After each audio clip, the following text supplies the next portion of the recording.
The 2019 World Wrestling Championships are over. So which weights did Team USA qualify for the 2020 Olympics in Tokyo? I'm going to tell you all about that. Plus, you're going to want to stick around as I talk about where college athletes may be getting paid. And I'm going to preview one of my favorite collegiate teams in this week's lineup preview. So let's stop stalling and start talking wrestling.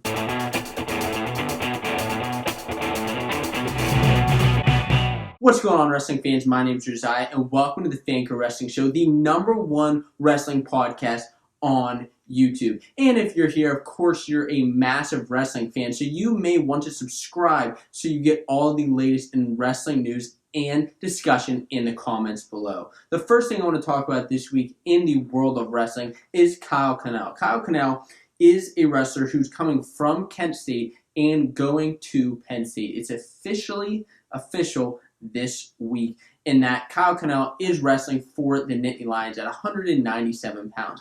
Now, a couple years ago, we saw that Kanell wrestled at Kent State and crushed the national tournament in Cleveland. I was there. The crowd was erupting because of how great this kid's story was. And personally, as a Penn State fan, I cannot wait to see how he's going to do. But, of course, he's going to have some competition with Michael Beer. Michael Beer is the other 197-pounder that Kanell is going to have some trouble with. But how is he going to do? Of course, it's not going to be easy, but I'm interested to see how he does. Now, the other thing in the world of wrestling, before we get to the World Championships recap, is the 2020 Olympics. The tickets are now on sale. So because the tickets are on sale now, that means that you can buy them at the Bryce Jordan Center on April 4th and 5th in State College. That's where the Olympic trials will be held. And if you're interested in buying those tickets, they're in the description below. I have them linked to the website where you can buy them. I bought my tickets. I got my hotel. If you haven't done that yet,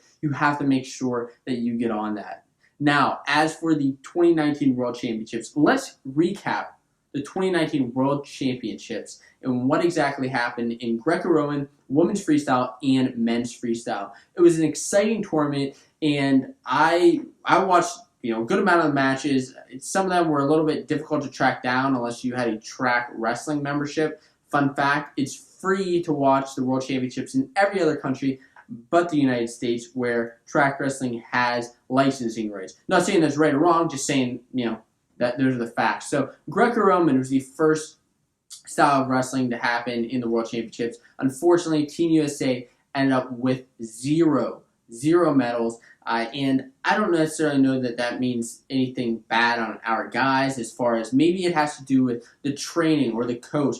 I'm really not sure what the full story is there, and I'm interested to see where the team goes moving forward, because there need to be some changes to get some of these guys. I was excited maybe Adam Kuhn would medal, but unfortunately that did not happen. But what was really exciting was the women's freestyle. The women of Team USA, went 3 for 3 in the World Championship finals. Of course, Jakara Winchester was the first woman to win the gold medal. Then we had Tamara Mensah-Stock. Mensah-Stock, if you watched her interview on Flow Wrestling right after it happened, it was ecstatic. It was purely raw emotion, and it was so exciting to see her win her first world championship. And then one woman who won multiple world championships before is Adeline Gray. Adeline Gray won her 5th world title. 1, 2, 3, 4, 5 world titles she has under her belt, which is the most out of anybody in U.S. history.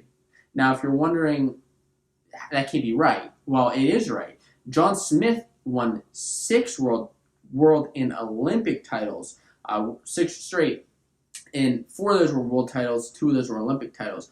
All of Adeline Gray's are world titles. Now, she will be looking for the Olympic title next year in Tokyo, and I really hope that she gets it. Overall, the women finished with bronze, 3rd place overall. Forrest Molinari and Victoria Francis, other 2 women who ended up taking 5th. They lost in their bronze placing matches. Now, before I get to the men's freestyle, please comment below. Let me know, who is your favorite wrestler on Team USA, and did that wrestler change after this tournament was over, once you were able to see some more wrestlers? I'll be honest with you, I got way more into women's wrestling than I was previously, and that's pretty exciting to me that women's wrestling is growing as a sport. Now, men's freestyle. We had 4 medals on the men's freestyle team. 4. Kyle Dake and J'den Cox were both world champions back to back, baby. Back to back. And Kyle Dake, J'den Cox both went through this tournament and just dominated the competition. They showed that they deserved that world title. Absolutely. Now, J'den Cox, which I'll get to a little bit later on this show, he has been unscored upon for a little bit over a year. Hasn't been taken down in over a year. That's incredible, guys. Absolutely incredible. Now, these 2 guys were your world champions, but who else placed? Well, Jordan Burroughs was a placer. He took 3rd, and Kyle Snyder at 97 kilos ended up taking bronze as well. Of course, Burroughs and Snyder ended up they won it. They obviously want that gold medal, and they're literally right here. Of course, Burroughs lost in the semis just by a push out at the last second, and Snyder also had a decently close match. It was unfortunate to see these guys lose, but they did battle back and win the bronze medal. And the other guy who we should be looking out for is Tyler Graff. Tyler Graff ended up making it to the bronze placing match, ended up losing, taking 5th, but it'll be exciting to see how he does at the Olympics next year if he makes a team after the trials process is over. Now, overall, the team took bronze. They took bronze as a team. They lost to Russia and Kazakhstan. But the other thing I wanted to mention are the other American wrestlers. Now, there are other American wrestlers who didn't wrestle for Team USA, and Stefan Micic, who wrestled for Serbia, as well as Miles Amin, who wrestled for San Marino. Both these guys, Michigan wrestlers, and they're on Michigan's college wrestling team, and they ended up taking 5th overall in their individual weight class and qualifying their weights for the Olympics. So there were some good things, some bad things, some ugly things, but it was an exciting world championship. And now one guy I want to talk about is J'den Cox. Is J'den Cox the next Jordan Burroughs? Is J'den Cox the next John Smith? Is he the next Bruce Baumgartner? Well, I'm here to tell you, he's not the next anything. He is it. He is the guy right now, okay? J'den Cox has shown that he's worth every ounce of media that he's getting right now, every ounce of respect he's gained. J'den Cox is one of the best wrestlers in the USA right now. And that's just a fact. Back-to-back world champion. Now, I'm going to talk about why I think this, as well as what some of his accolades are, and who was the last guy to actually take J'den Cox down. Because I don't know if you guys knew or not, but J'den Cox hasn't been taken down in over a year. It's been over a year since his last loss. I will tell you exactly when that is, as well as who some of his opponents are. So, are there still people out there underestimating J'den Cox? Potentially. I mean, there are always people that are underestimating guys. I'll be honest, I underestimated him a little bit, and not meaning anything bad on him or his wrestling, just underestimated him a little bit. Talking more about Final X, I picked Bo Nickel over him. I got some slack for doing that, but seeing J'den step out on that mat, there's nobody that can touch him right now. Just my personal opinion. So, who is the last guy to take him down? So, J'den Cox accolades, first of all. He is a back-to-back world champion, 2-time world champion. He also took bronze in 2017. He's a Pan Am champ, a 3-time NCAA champ, and an Olympian. He took bronze at the 2016 Olympics. Now, some of the events over the past year, I think, that are most exciting is that, he didn't just wrestle one event, and then a year later, it's like, oh, well, I didn't get taken down, but he wrestled, 2 events. No, he wrestled multiple tough events. 2019 World Championships. Josiah, the 2019 Final X Rutgers he wrestled, didn't get taken down. The World Team Trials. Beat the Streets, 2019 Pan Ams. The 2018 World Championships. And then the last time that he lost was at the 2018 Josiah event in Istanbul, Turkey. He actually lost on criteria. The match was 2-2. J'den had a couple of push-outs, but ended up getting taken down in the second and lost. That was the last time he was taken down, July 29th, 2018. Who were some of his opponents during that time? He didn't just wrestle, some chumps. Of course, he's wrestling world caliber athletes. One of the guys was an Iranian, 3-time world medalist, Karimi. They met the past 2 world championships where Cox beat him. Bo Nickel, another 3-time national champion. Of course, they met at Final X Rutgers, where J'den Cox won those matches. A guy from Puerto Rico, Espinal, a 2012 Olympic silver medalist. And then a guy from Georgia who, Dato, and I'm not even going to attempt to pronounce his last name, I'm sorry, but he's a 2012 Olympic bronze medalist and 2011 world bronze medalist. I believe that J'den Cox is one of the best wrestlers in the USA and in the world right now. What do you think? And now on to our next topic of the day. Which weights did Team USA qualify for the 2020 Olympics in Tokyo? I'm here to tell you all about that. Now let's get down to brass tacks right now, and I'm just going to tell you that we did qualify 2 weights. Now, who qualified those weights, and how do we qualify the other 4 weights? Because there are 6 total Olympic weights. I'll get to what those are, who needs to qualify those, and how we can qualify those now that the World Championships are over. So, the 2 guys that qualify these weights are, they're not Kyle Dake and they're not J'den Cox. They're actually Jordan Burroughs and Kyle Snyder, who respectively both took bronze at these past World Championships. Now, if you're unfamiliar with the rules of the Olympic process, the trials, and the World Championships, you may be a little bit confused about this, considering that Dake and Cox are the ones who won the World Championships. I'm not here to confuse you, but please let me know in the comments below. Are you familiar with this process? Do you think it's a little bit difficult to understand? Part of my goal is to, in this way to grow wrestling, is to educate fans. I think that's super important. So let's get down to education. The reason that Burroughs and Snyder were the 2 that qualify these weights is because they are the ones who wrestled in the respective Olympic weight classes. There are 6 Olympic weight classes: 57 kilograms, 65 kilos, 74 kilograms, which is where Burroughs was, 86 kilos, 97 kilos, which is where Snyder was, and 125 kilos. Those are the weight classes. Now, Burroughs and Snyder, because they placed at Worlds, anybody who places at Worlds, actually even makes it to the medal round, qualifies their country's weight class for the Olympics. Now, those wrestlers don't qualify, so Burroughs and Snyder, they're not automatically on the team next year. However, they actually are the ones who qualify the weight class, sit out until the finals of the Olympic trials next year at the Bryce Jordan Center at Penn State. Now, Cox and Dake, I believe, will sit out in the semifinals of the weight class of their choosing. And I think we're going to see Cox maybe come down, Dake maybe go up, Cox may also go up, not really sure yet. However, what are the other weights that we need to qualify? Who qualifies those? Well, of course, Dayton Fix is going to have to qualify at 57 kilos, Zane Rutherford at 65, 86 Pat Downey, and 125 Nick Wisdowski. All of these weights still need to qualify.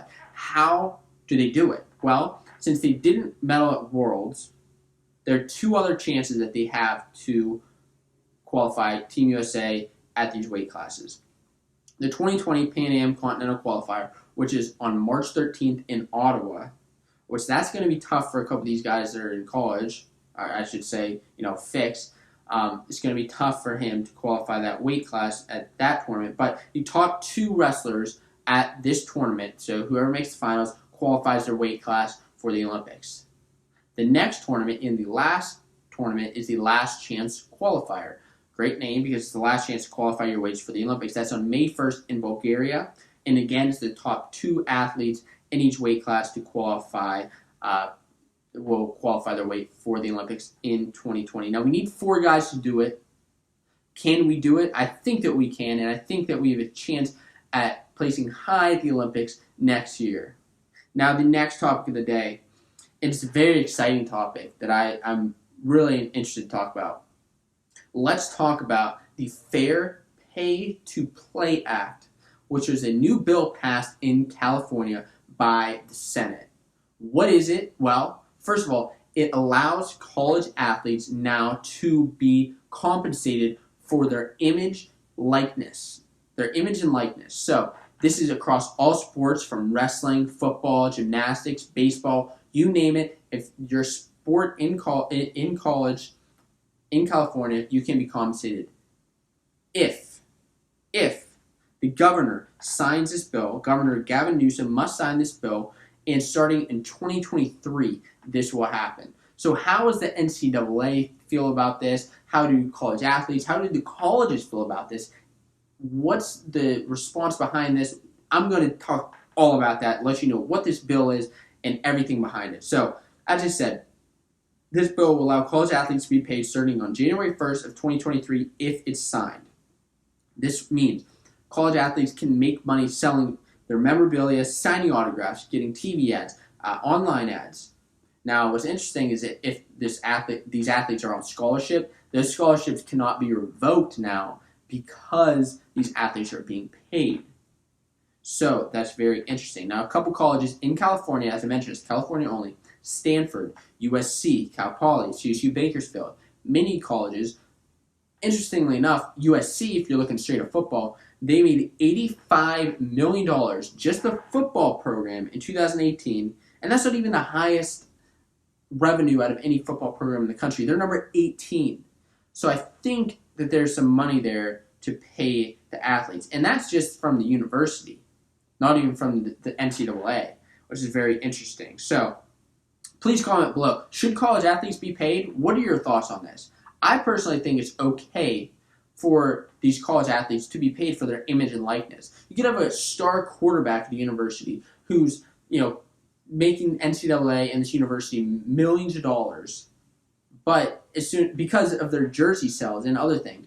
But if his number's on a jersey at a store around the college campus, he's not going to be compensated for any of that. But that's what this bill is helping to, pay these college athletes, which I think is important. Now, the current state of things, these college athletes are banned from doing pretty much anything related to this. They're banned from taking part in any sort of activities like this. They can't help at camps with their name. They can't give summer lessons or help out as summer coaches, anything like that. They're banned from pretty much everything, which is very unfortunate, considering the NCAA is a multi-billion-dollar industry, and which is fine. They're a business. They should be allowed to make money. That just makes sense. However, these athletes shouldn't have to suffer from that. And now you may be wondering, okay, they're on scholarship, a lot of them.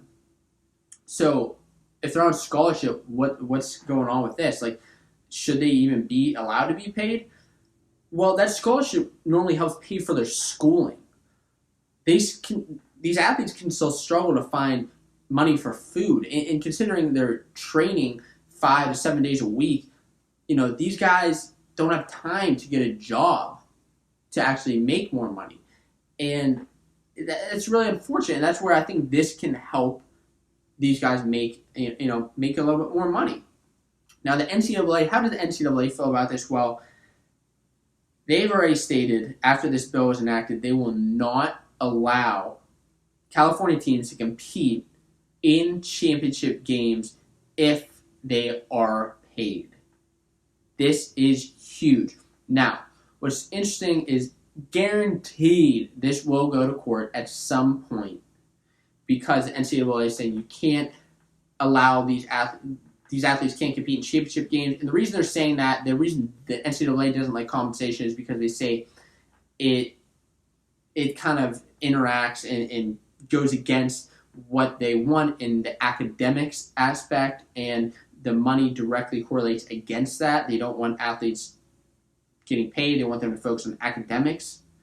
And they also argue that California's schools would be at an advantage in recruiting. I'll tell you, that's a bunch of BS. They just don't want to pay these athletes. And I think it's kind of messed up. Now, what do the colleges think about this?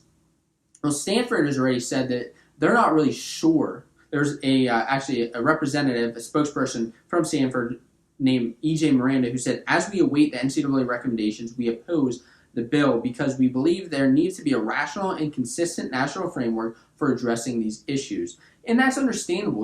These Stanford district doesn't want to be penalized for these athletes getting paid, and now they can't compete in any championship games. Now maybe that hurts their chances at going pro. I don't know. Now, as far as other states, California is the only state right now doing this. Now, the other state that I'm living in right now, North Carolina, just passed or is looking to pass a bill. They were talking about it at the beginning of 2019, where it would do a very similar thing. And I believe you're going to see more and more and more and more states going after this and challenging the NCAA as for compensating their athletes. I personally believe that they should be paid. Now, as far as championship games, can the NCAA restrict this? We'll find out in the years to come. Absolutely. And the last topic of the day in college wrestling news is the NC State lineup preview. Let's talk about that. NC State is one of my favorite colleges, mostly because it's such a similar campus to Penn State, where I went to school, but that's just a personal story of mine. Now, NC State are the ACC champions last year, and they finished 17th at the NCAA tournament. They qualified 9 out of their 10 guys in the lineup, which is stunning. Now, Hayden Hidley was the lone All-American last year for NC State, who ended up placing 4th. He is a 2-time All-American, and he is returning. Now, unfortunately, there are 4 guys for those 9 qualifiers who have graduated and moved on from NC State. So who are these freshmen looking to come in? Well, start talking about their recruiting class. NC State has 3 out of the top 100 recruits. They had 4, but one of their guys, Sammy Alvarez, ended up decommitting and committing to Rutgers. Now, in the class of 2018, they actually had 6 out of the top 100. So there are some strong true freshmen and redshirt freshmen coming in, and I'll be talking all about that. But before I dive into 125, please let me know which lineup preview do you want to see next. I'm diving into all these lineup previews that you have asked for. And they're all on my channel, so make sure you check them out. But at 125 pounds, at 125, we have a pretty loaded weight for NC State here. First guy to talk about is Jacob Camacho. Now, Camacho right now is ranked in the NCAA, ranked nationally at 21. He's number 3 in the ACC. He's going to have some tough competition with Jack Mueller, Corbin Myers. He was 26-2 last year with his biggest win over the guy from UNC. Now, at the Southern Scuffle, which was one of his best tournaments last year in his redshirt year, he ended up losing to Nick Piccinini in the quarters, but he battled back and ended up taking 3rd, which shows that this kid has some grit. Now, of course, he's going to be taking over for Sean Fowles, who was the starter last year and a national qualifier. But who else is at this weight? Well, Zurich Storm is a sophomore. Now, he actually lost to Camacho, which is why I don't think he's going to make the lineup this year. He lost him at an open last year. Tommy Cox actually lost to Zurich Storm. He was 15-11 last year, wrestled a couple opens. And then Charlie Lennox, who's a junior, he actually also lost to Camacho. So you can kind of see the pecking order there. And then the last guy is Kai Areen, who's a true freshman incoming, number 49 overall recruit, ranked number 7 at 126 pounds from Missouri. But the guy starting here, I think, is going to be Jacob Camacho. Now, at 133 pounds, Tariq Wilson was a starter here last year, and he's still on the team, but we're going to see him moving up a weight class to 141. So who's at 133? Well, we have 2 guys here. One guy is John Devine, a sophomore, who's 7-7 last year. And the next guy is Jarrett Trombley, a redshirt freshman. There are a few redshirt freshmen itching to make the lineup this year, and I think have a very good shot of making the lineup. Now, right now, he's ranked nationally, number 23. In the ACC, the toughest guy he's going to have, of course, is probably going to be Mickey Philippi from Pitt. That's going to be his toughest competition. And he was 21-6 last year with his best win over the guy from Virginia Tech, Colin Girardi, at the Hokie Open. Now, he did actually wrestle Dayton Fix last year. He ended up losing him, but he has been a little bit exposed to some of the better competition. So I think that Tremblay will be the starter at 133. Now, at 141, as I mentioned already, Tariq Wilson will be moving up. Now, what's Tariq Wilson? If you're not aware, of course, he was a national qualifier last year. He's ranked number 1 in the ACC and number 7 in the country. He was 17-5 last year with some strong wins last year, most notably over Corbin Myers. He was, as I said, an NCAA qualifier, placed 2nd at the ACCs. Now, he's going to have some depth there with Kellen Devlin, who's wrestled a couple opens last year and actually got a start last year at the UNC duel versus NC State.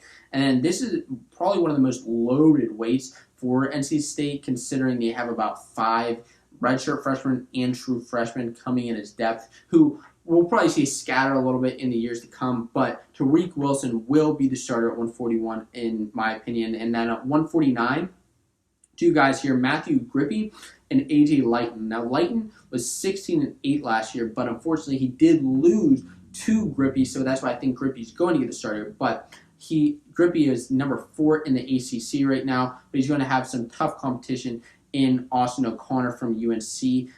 O'Connor is not just number 1 in the ACC, but number 1 in the country at 149. Now, Grippy's going to have some, he's got to get some experience here coming in as a redshirt freshman, taking over for Justin Oliver at the weight. So that's why I have him starting at 149. At 157, the most exciting weight for NC State, we see Hayden Hidlay. Hidlay, of course, the wrestler out of Pennsylvania, the number 1, not just in the ACC, but in the NCAA. He's finally going to get his shot at an NCAA title. Of course, over the past couple of years, he's kind of been bested by Jason Nolf. That's kind of been his biggest rival, I'd say. And listen, he was right there with Nolf last year, and I think Hidlay could have won the title last year if Nolf wasn't there, which that match where they wrestled in the semifinals had some big controversy.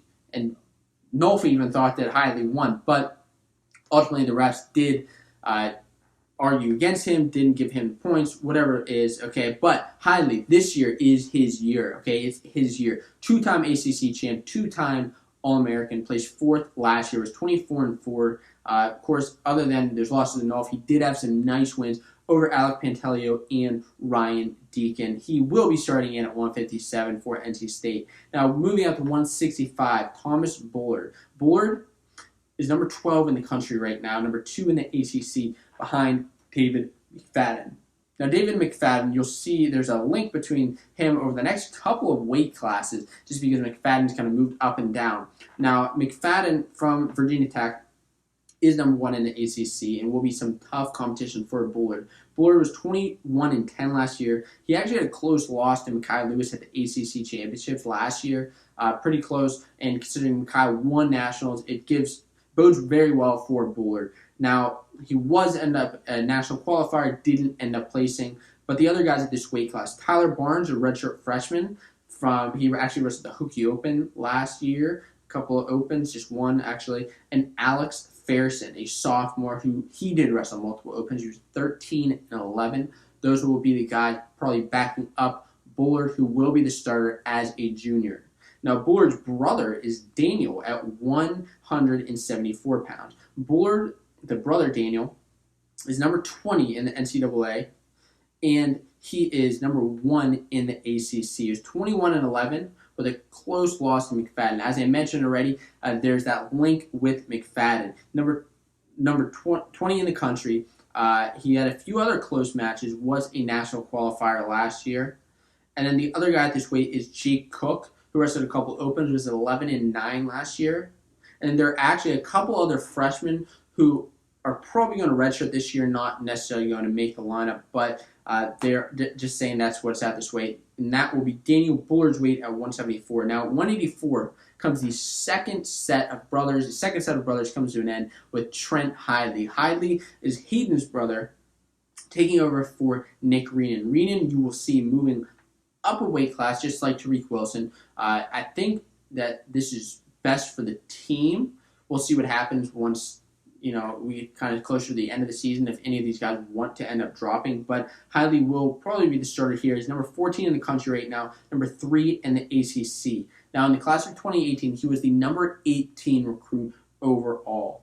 He's 24-2. He had 2 losses in his redshirt season with a win over Feinsilver, and he actually had an overtime loss to McFadden. As I mentioned, that link just keeps going on with McFadden from 65 to 84, okay? Now, McFadden, of course, is number 1 at 65 in the ACC, but at 184, it bodes well for Trent Hidlay. He also has a win over Mason Manville of Penn State. Now, the other guy at this weight class is Jacob Ferreira, who's 15-12 last year. He wrestled a couple opens. I believe that Hidlay's going to end up getting the starting position here as a redshirt freshman. Great lineup this year for NC State. Have multiple freshmen crack that lineup, but they also have some strong returners. One of those strong returners is Nick Reenan. Reenan taking over from Malik McDonald at 197, who was an ACC champion last year. Reenan is moving up, as I said, from 84, number 9 in the country, and number 1 in the ACC, where he actually took third last year at 184. He was 16-6 last year. His best wins over Taylor Benz. Now he also had a loss to him. They kind of went back and forth, but a strong ranked win over him. And then also Chip Ness is another strong win that Reenan has. The other guys at this weight class are Christian Knopp, a true freshman, number 92 overall recruit, number 15 at 195 pounds in the class of 2019. And then Tyree Houghton, who was 11-10 last year, who wrestled 197 and heavyweight. But I believe that we're going to see Nick Reenan starting again here as a junior. And at 285, and before I finish this list at 285, I will be diving into my overall predictions and thoughts on the team this year. Now, 3 guys here. First is Owen Treffin. Treffin is a true freshman and a 3-time state champion from Blair Academy. He is a Beast of the East champion, and he actually wrestled at Who's Number 1, where he had a nice win.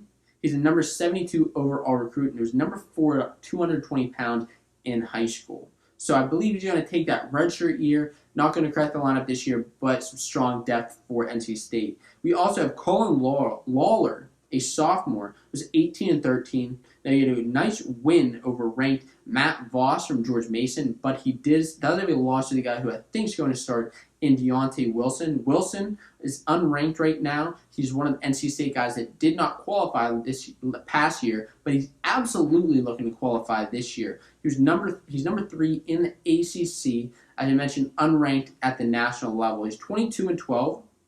Now he had no major wins, but he's wrestled some tough competition. He's going to have his hands full with Demetrius Thomas, so I think that Wilson is going to get the starting position. Now, as far as overall thoughts on the team, well, I think they're going to have about 4 to 5 All-Americans this year. I know that may sound like a leap, and considering they had 9 qualifiers last year and only 1 finisher, we got to see some more out of NC State, and I think this is their year. The other guy really to watch out for is Hayden Hidley.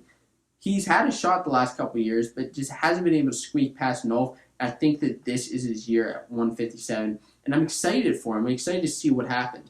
Now, I think that this team can crack the top 15 finish, get closer to 10, but considering their 17th finish last year, they need to get some more point scores at the national tournament. I think that we're going to see them become ACC champions this year again. However, they're going to have some tough matches against Virginia Tech and Pitt. Absolutely. Now, that is what I think about NC State, but make sure you check out the other lineup previews on this channel if you're interested in what's coming up for this season. Now, guys, before I head out of here, make sure that I want to let you know, if you're still watching at this point, you're a super Fanco Wrestling fan, and that is just super. But that just doesn't mean anything. I want to let you guys know that if you're still watching at this point, head over to Instagram now that this video is over and send me a DM letting me know that you stayed until the end of this video. And I'm going to send you a very special message back, because that's what you deserve as a great wrestling fan. And until next time, guys, I'll see you soon.